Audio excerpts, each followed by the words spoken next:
تو اس کا یقیناً ہوگا، لیکن اس میں یہ دیکھنے کہ روس جو ہے اس کو بھی اس کا فائدہ ہوگا.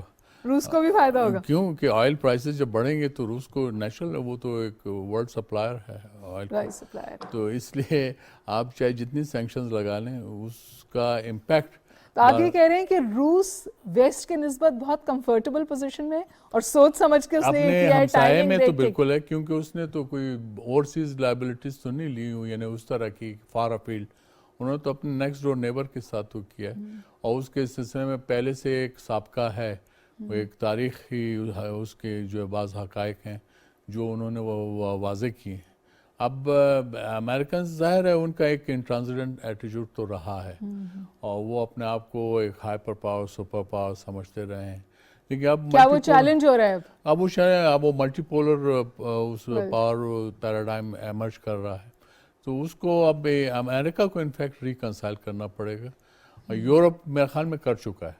اگر آپ غور سے دیکھیں گے تو یورپ جیسے اب یہ ہے کہ وہ یوکرین کے کانٹیکس میں کسی نے وار کی بات نہیں کی، ٹروپس بھیجنے کی بات نہیں، یہ نہیں کی. تو تہمینہ صاحبہ لاسٹ ورڈ یہ فرمائیے کہ جیسے آپ نے شروع میں کہا روس نے یہ سب کچھ بہت سوچ سمجھ کے کیا ہے، اور روس ایکچولی پوزیشن آف پاور میں ہے اس پوری ایکویژن میں، اس پوری سچویشن میں.